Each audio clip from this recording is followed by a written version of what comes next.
Hello, this is Dominic from the Jack and Dom Radio Show, a weekly sports radio program, and although we broadcast on professional hardware, we do record our show mostly on my laptop, and sometimes I don't press record right when we start. Some shows will start right in the middle of a topic. Regardless, this show is a work of love and passion for sports with raw and transparent opinions between the two of us. So I hope you all enjoy. At 64 points at the moment, which puts them in good position for a playoff spot now. They're sitting in a top wild card position in the Eastern Conference, which is certainly exciting. I think as a Detroit fan, but really hasn't had much positivity out of the Red Wings the last couple of years. Yeah. It's good that they're competing. They were in this position last year, though, so I'm really optimistic, actually, for once, but they need to finish strong. It was certainly a struggle last year. So they are in really good shape, and it will be interesting to see kind of how that plays out. So at the moment, based on the current playoff bracket, you would see the Red Wings against the Caps. And that, I think, would be a very thrilling series because the team that kept the Red Wings out of the playoffs last year was the Capitals. Okay. And they've been red hot this year. So certainly would be a fun matchup to watch if that remains the case. I think there's been a lot of growth on this Red Wings team, and I've been really kind of excited to really follow along with them because,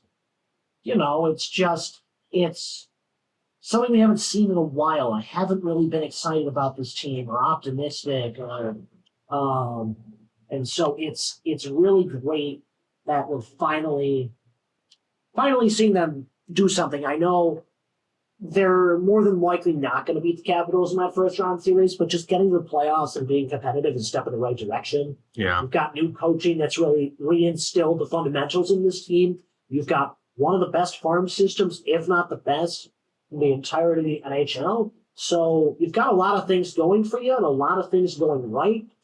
And I think as a hockey fan and as a Red Wing fan, it's really exciting to see.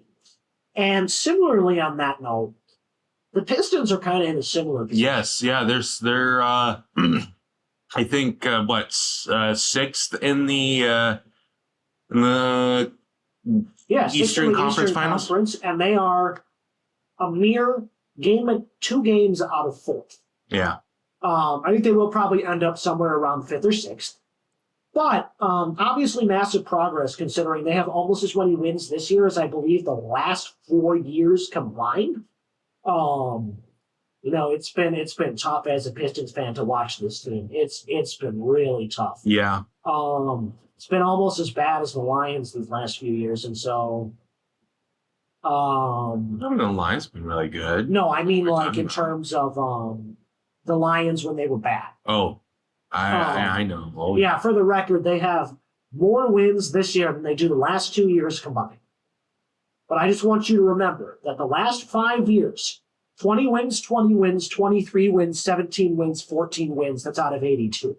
Yeah, those aren't good. Yeah, and that last year, that 171 win percentage, I believe, is one of the worst of all time. Yes. And so it's really promising to see the 1 year turnaround where you are already above 500. You've won 31 games. You made some adjustments to the roster, of course, in the draft and in trading and whatnot.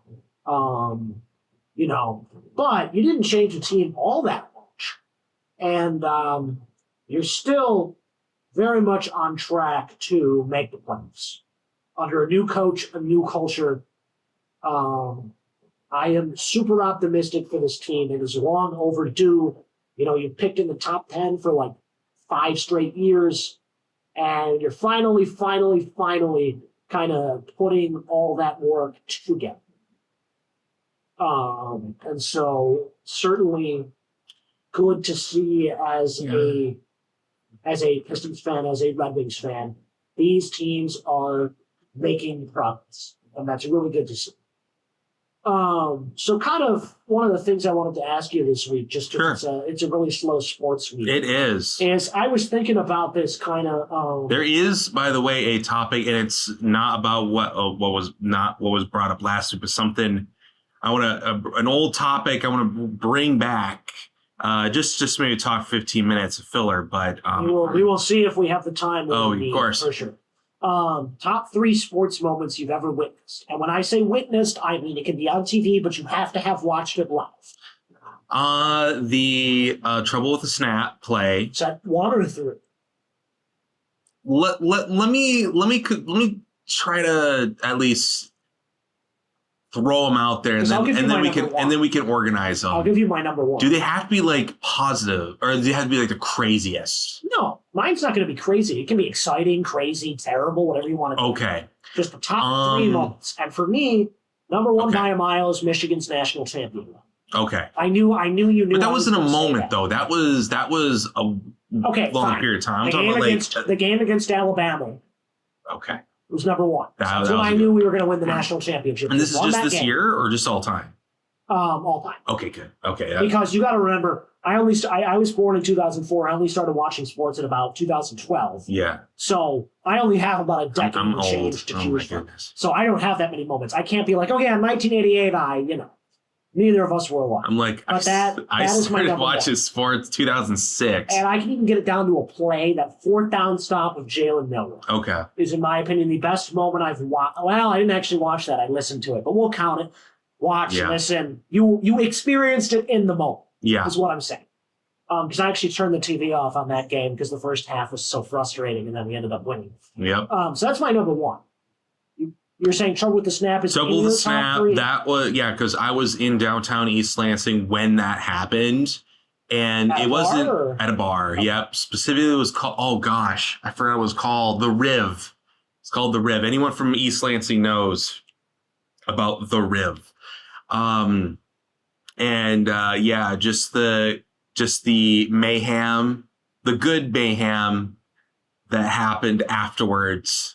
And I actually started crying because I was like, all this, Of course you like, did, of course. well, because like something like that happening is so statistically low that when it does actually happen, it's a big deal.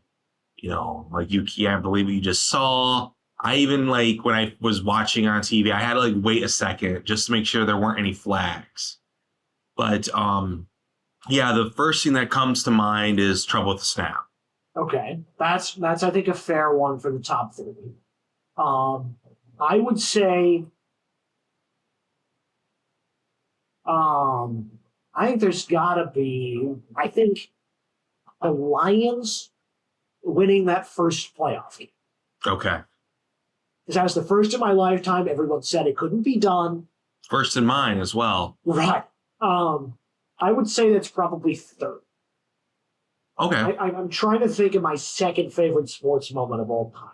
Because I'm thinking of like moments I've enjoyed, not necessarily moments of chaos.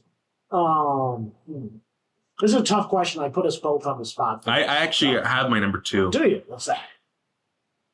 This one isn't necessarily positive for me Okay. because it was when, oh gosh, it was the mid 2010s. I forgot which year it was. But it was when Aaron Rodgers made that Hail Mary pass against the Detroit Lions. Oh, and that made was it. horrific. That was so such a sad horrific. moment. Yeah, that's a good My number, too. dad gave me a call immediately afterwards. Like, "Oh!" That is certainly a good number, too. Yes, that was a moment that I knew they would make sure to never forget. I'm trying to think of what it would be for me. I think... No one will let me forget it. That's what I'm. Yeah. So, yeah, Lions is number 3. I think my number 2... Well, I'll give you an honorable mention. My honorable mention would be the year, I think it was 2018, when Michigan beat Loyola Chicago in the semifinals. Okay.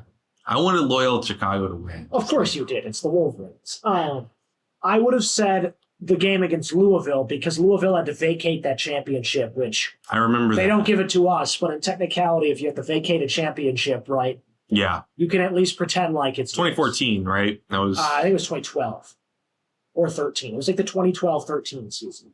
I'm pretty sure about that. But anyway, Okay.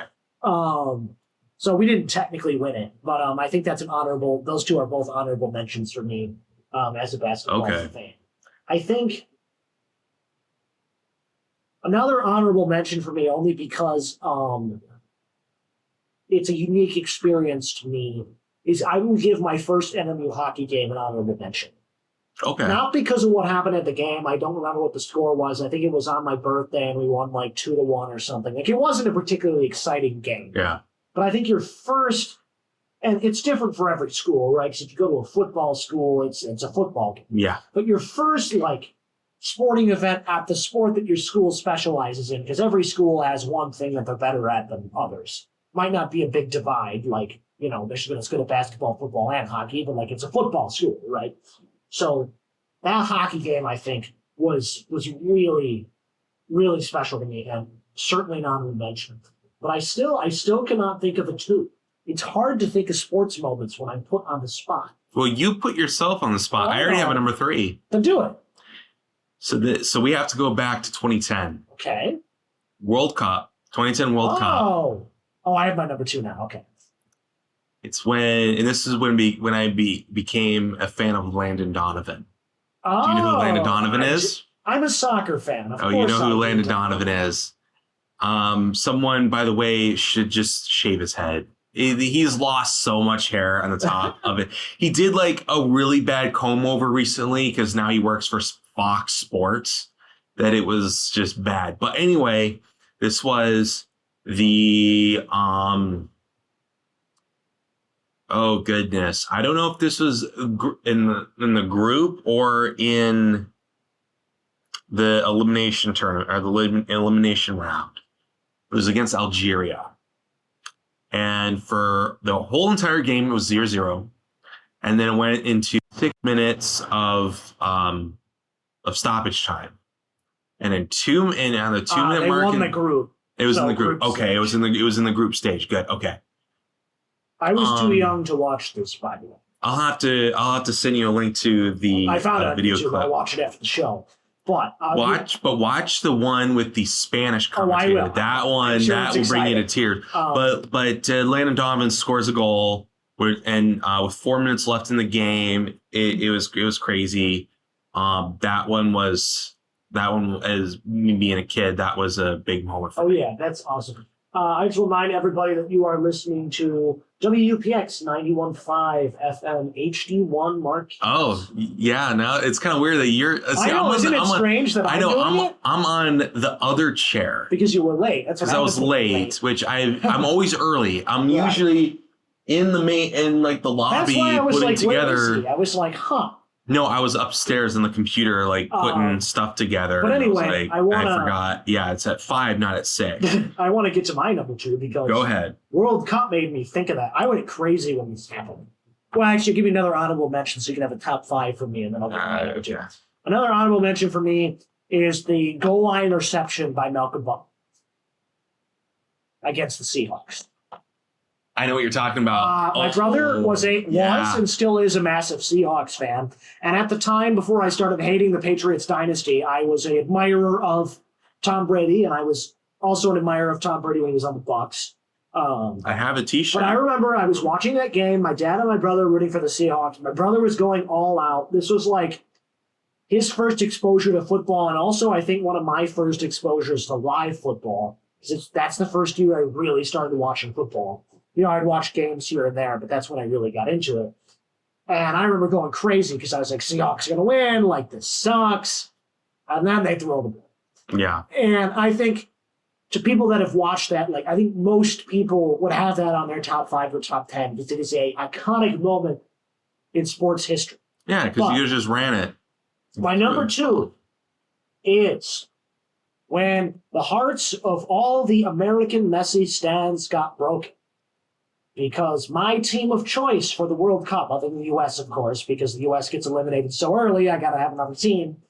They unfortunately haven't been good lately, but in 2014, they had quite the run. It was the German national team, Mario Götze's extra time goal against the Argentinians. That was I was watching that game nuts, in yeah. full. It was one of my first, I think probably my first exposure to soccer. I'm now an avid player of FIFA. I watch Bayern, the Champions League, like I watch a lot of soccer now. Yeah. Well, I play more than I watch. Like, I play a lot and I watch a little bit. But this was my first exposure to soccer. And I remember going crazy because I absolutely love the German team. I still follow the German team. Those of you that don't know, I lived in Germany for a few years. I didn't know that. I know you knew that. Did I know that? Yes, you did. Oh, But I must have anyway, forgot. I have a lot of Like I connection. said, long week. Right. I've had a lot of connection to Germany, obviously, with living there, and I kind of took a piece of that culture with me. And so I'm very, very avid fan of German soccer teams and that national team. So getting to watch them win a championship in my first exposure to soccer was really, really cool. And I'll give you one last honorable mention, that you can tack on a couple of your own if you've thought of them. Another honorable mention was 2012. Mm-hmm. You know what happened in 2012? I'll give you a hint. It is baseball. You ever The back that Cubs. far? Was it the Cubs? No, that was 2016. Oh, I remember the Cubs. I watched it with my mom. I did not watch that one live. What I did watch 2012 was was it the year Tigers? the Tigers went on the run to the World Series. They got swept, so it was a By the- frustrating one. Who But Who what a swept run. us? Didn't The we sweep the Giants. Yankees and then got swept by the Giants? I think so. That was a special team. You had Prince Fielder, you Yep. had Cabrera, you Yep. had Martinez, Yep. you had Verlander. I think you had Scherzer on that team too. I think David Price was a little bit later. But those 2010s teams, you had, I think, 3 or 4 Cy Young winners at the same time. And the best lineup in baseball, and you still only ended up with one World Series appearance where you got swept. Biggest what if in Detroit sports. So it's in my team opinion. sport. Yeah. Baseball is a team You sport. You pick can have honorable a. mention, or we want to keep the train rolling? This was also in the 2014 World Cup. This was in Brazil, correct?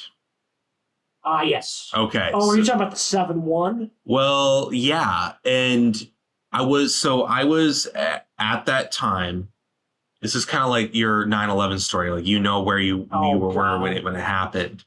So at the time, I had like some cheap iPhone 4 that didn't even have a SIM card in it, so it was just connected to Wi-Fi, and I had the ESPN app set up where, and like if the goal happens or whatever, I get a notification. And so partway through the game, I just received a notification. Oh, Germany scores a goal. No big deal. And I'm with people who are, I'm in a Michigan State media video or like audio production camp or something.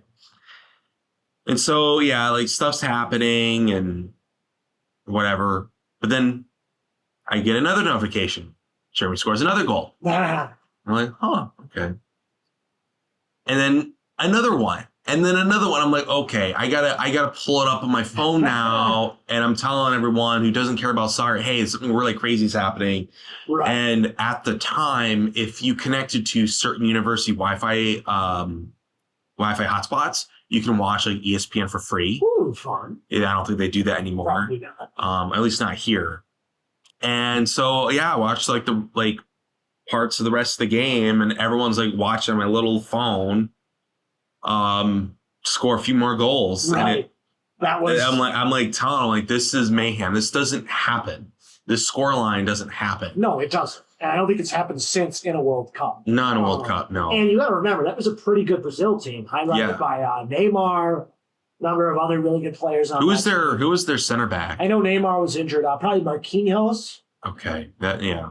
Okay. They had a more aggressive midfield style where they only had 3 defenders for Brazil. They played a back 3? They play, yeah. Brazil was traditionally played a back 3 instead of a back 4. Let me look at their lineups. Looks like they actually did play a back 4.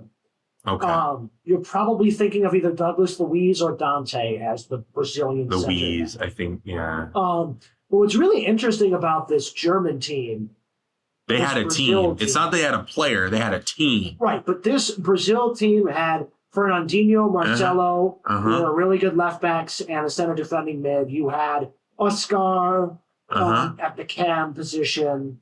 It was a really weird lineup, I think, from Brazil, because I think without Neymar, it kind of limited the team. But you had Dani Alves coming off the bench, which was a unique choice. Your best midfielder in Paulinho was on the bench. Germany, I think, is interesting too, though, because your eventual hero in the World Cup final, Götze, did not even appear in this game. And really didn't play much at all during the World Cup. you actually played. You had your midfielder, two midfielders playing at the winger positions, which is where Tony Kroos scored 2 and Klose scored 1. You had Khedira score 1, who really wasn't that common of a goal scorer. Thomas Müller, who was really one of the focal points. You of got to this say it team. right. I'm the German one here. Müller. One of my favorite players scored 1 too. And then you had Schürrle off the bench. And then Julian Draxler and Mertesacker as well. What was really interesting is, like, neither of these teams were like, you look back on these players individually. Like, Kroos and Müller had really good careers. Klose had his moments. Draxler had his moments. Podolski, Ginter, like, they had their moments. But other than Mats Hummels, Tony Kroos, and Manuel Neuer, you had no, like, and Thomas Müller. So I guess 4 guys. Yeah. You had no, like, and Philipp Lahm. So I guess you did have, like, 5 really. And Bastian Schweinsteiger. So never mind. This German team was stacked. Brazil, though, like, was still good. Like, this was not a terrible Brazil team, and they still just got battered. I think it was just a Germany was up combination of 5-0, though, in 29 minutes. Yep. And they only got a consolation goal in the last minute when they stopped carrying. By the way, it is the And I think the one guy who scored that goal wasn't in the halftime team meeting when the manager said, "All right, no more goals. Let's just hold off the rest of the game because because the country that we're in is going to turn into a mob and throw us into shreds." And the one guy that wasn't in that group meeting scored the goal. That's kind of funny. I didn't know about that one. What I did know, though, is Gustav Klose scored his 16th World Cup goal, which at the time, I believe it's been broken now, was the most ever in World Cup play. Okay. And this loss... Pele had more goals. Who? Pele. When Pele had more goals? Okay. He passed Ronaldo. Not the Ronaldo you're thinking of, the other Ronaldo. Okay. Ronaldinho? No, Ronaldo Nazario. Okay. He was from a wild. Not that Sorry. Ronaldo. Okay. Brazil lost. That was their first loss in 62 matches. Which, by the way, they hadn't lost at home since the 1975 Copa America. Wow. Yeah. And it was the biggest defeat for Brazil of all time. Yep. Oh, by the way, the Copa America, at least for now, is both North and South America. Yeah, that's been new the last couple of years. Yes. Okay. Basketball now.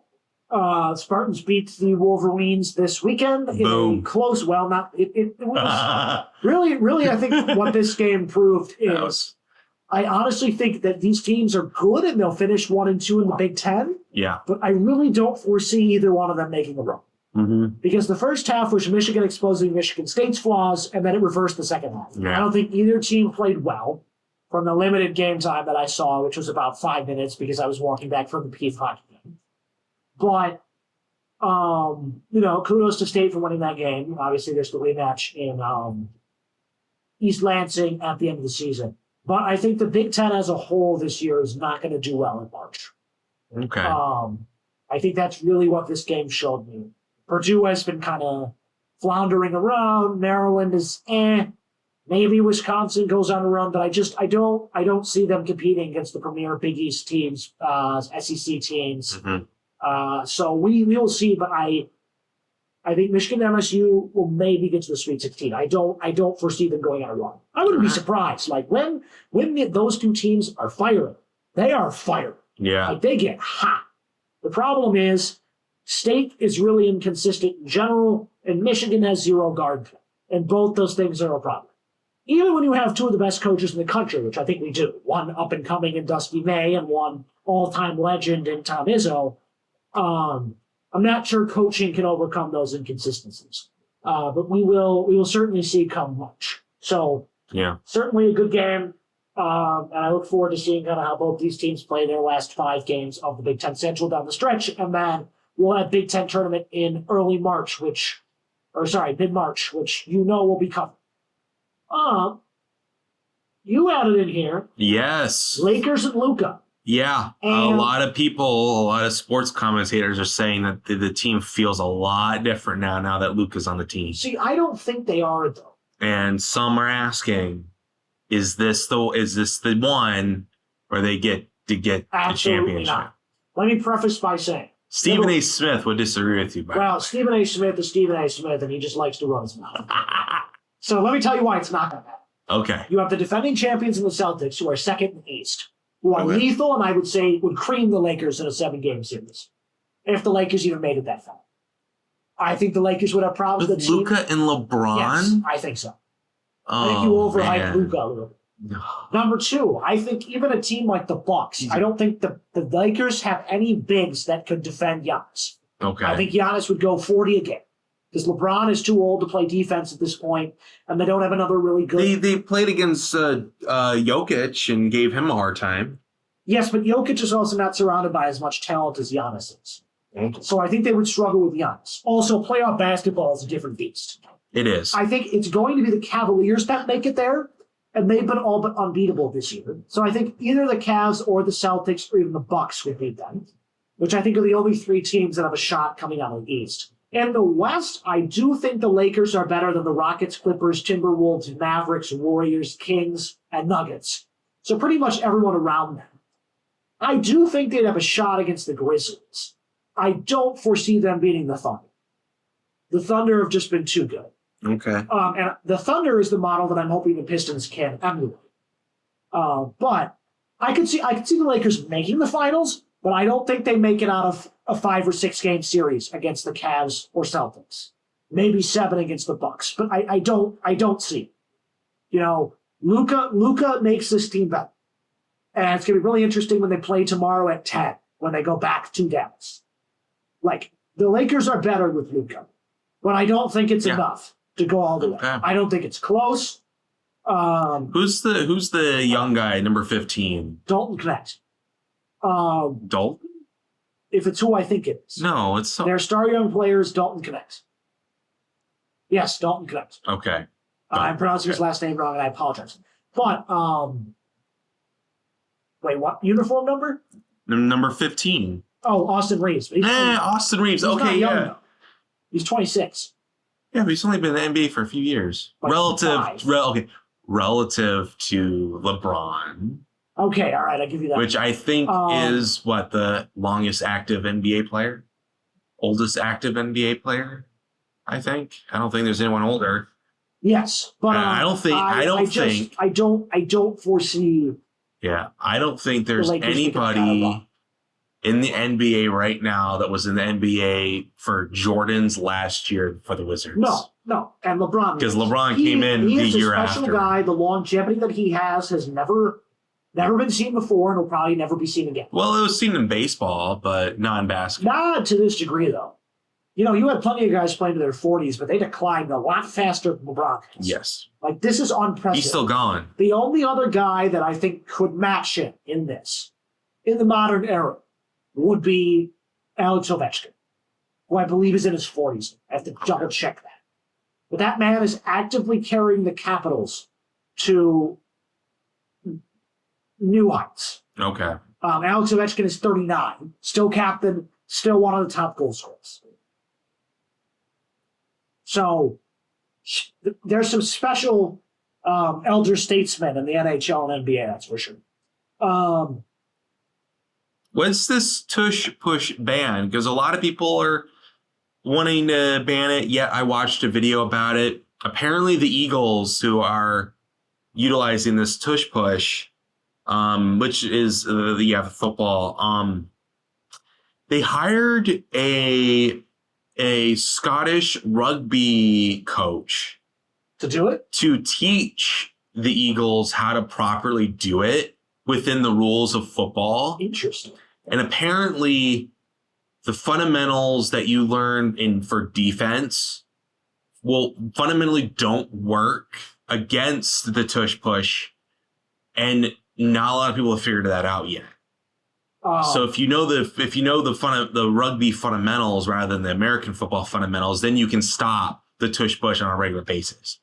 But it's tricky. that's just my take on it. It's a skill thing. It's not a cheat. I don't like when they do it. I feel like it's really annoying, but I don't think outright banning it is the solution. So other teams have tried it and failed. They're going to be voting on it the next couple of weeks. So we will certainly see for sure kind of what's going to happen. It will go to a vote. I don't think it's going to get banned, but just some food for thought that it is up on the ballot for NFL voting this year. I want to skip down to potential Matt Stafford trade. I keep hearing this. Obviously, near and dear to our hearts.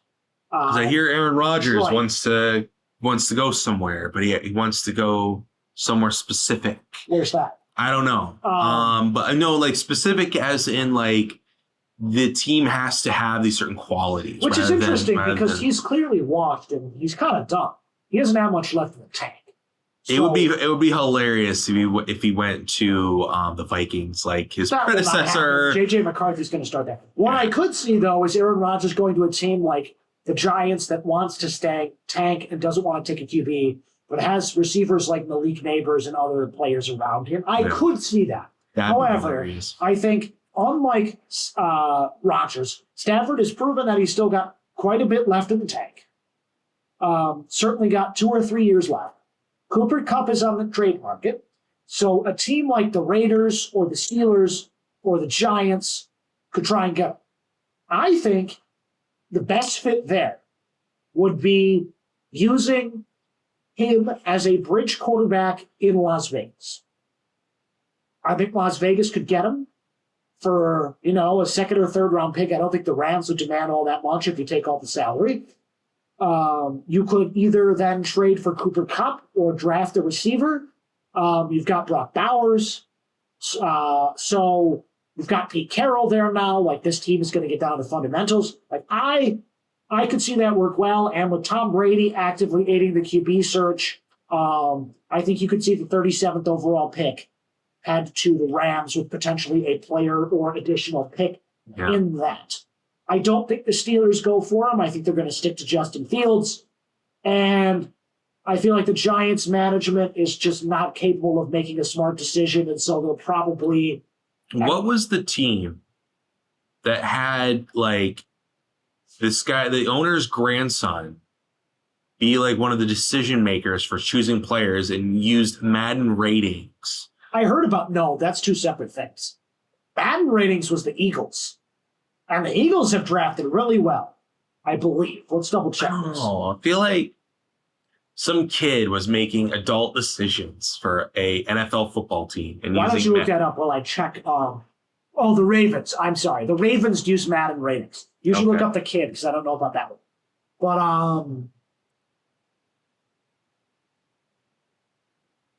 I would say that the Ravens GM did that. They've been really successful drafting, so maybe he's got a point. Yeah. So certainly interesting. We will see where Matt Stafford goes, but I think if he goes anywhere, it's going to be the Raiders. But I think he stays. So I want to close while you're looking at that one more thing. It was the Jets. The Jets. The Jets. Why am I not surprised? But you, Dom, Woody Johnson's sons. I want to ask you this. Sure. You are Woody, or not Woody, sorry. I'm old. 20. No, sorry. You are Brad Holmes. Okay. Free agency starts today. I don't know who I'm picking. Oh, my goodness. Not even just who. I want to know, you as a Lions fan, you're GM right now. We all trust Brad, but you're GM right now. You're in Brad's shoes. What do we need to do in this offseason to be successful? Not even just a who. What do we need to do to make this team get to the... Well, we got new coordinators. Yep. Some stuff's been shifted around. And so my main focus is to do everything I can to make sure that the players are up to snuff on any upper management changes that have happened in the season, so that we can continue to stay elite. Because we still got a lot of good players. We still got people who will make good draft picks or are trusted to make good draft picks. It's just that we were so good that some of the staff left for head coaching jobs. Because I know some changes are going to be made to the playbook, and let's just make sure that everyone is up to date on changes and styles of the playbooks So and strategy. here's what I would say, because I think that's a part of it. Okay. I think the second part of it is you've got to keep your own. So re-signing Carlton Davis for sure, Tim Patrick and Kevin Zeitler if you can get them. Derek Barnes, Leve Ozarike can walk. Sign Ife Melifonwu. Davenport can walk. Skipper, you can keep him because he's a cult hero, but not critical. Dorsey, Vildor can walk. O'Connor, Kaminsky, Pekka, Neiman can all walk. You can re-sign Muhammad because he had some critical sacks down the stretch. Ezekiel Turner, Allen Robinson, Emmanuel Mosley, Jonah Williams, Michael Batchley, and Teddy Bridgewater can all walk. And then what I would do is, beyond that, I would then go out and get yourself a top pass rusher. I know we have Zadarius Smith. I think you need someone even better than that. Get a corner or two. Well, yes, but to replace where Z Smith is. Let him rotate with another guy. Okay. And also that gives Hutch a rest and lets him ease back in from the injury. Yeah. I think you've got to get depth at the defensive tackle position. Okay. Kai Wingo, a very developmental prospect. I think you've got to have more than that. Corner, I think, is the biggest one. Got to get at least two. Especially if you can't re-sign Carlton Davis. The corner problems have to stop. That secondary and that defensive line have gotten shredded. That is priority one. Secondary and defensive line. If you can get that, I'd love to see another solid receiver. I think a true backup quarterback would really help. Maybe an offensive lineman. But again, you've got a lot of your own guys. If you re-sign most of your own guys, go out and get one corner, one defensive end, and some depth guys. Yep. I think you're in great shape. You want to really go out and make a splash? Go trade for one of the veteran free agents on the market. I don't think we will because we're historically cautious when it comes to trading picks. But a Myles Garrett trade, I think, would do wonders for this team. Especially if you can get him at a reasonable cost, which I think we could. I would be willing to give them 2 first-round picks for Myles Garrett. If they're going to be, 30th and 31st, or at least I hope, 32nd, that's a worthwhile trade. So I would like to see them make a splash in the trade market, couple smart free agents, and then just go out and do your thing in the draft. Yeah. Drafted well every year. Yep. At pretty much every position. So it's really just to keep up the good work and trust the process. I think even like the most stringiest of critics, Lions critics, have looked at those draft picks and be like, those are good draft picks. Well, I remember myself. Even Mike Valeni was like, yes. Yeah, right. I remember when they did the draft. I can't remember what year it was. I think it was 22. It was the year Gibbs and Campbell got drafted. Yeah. I was so mad. I was like, what are you doing drafting an overrated middle linebacker and a running back in the first round?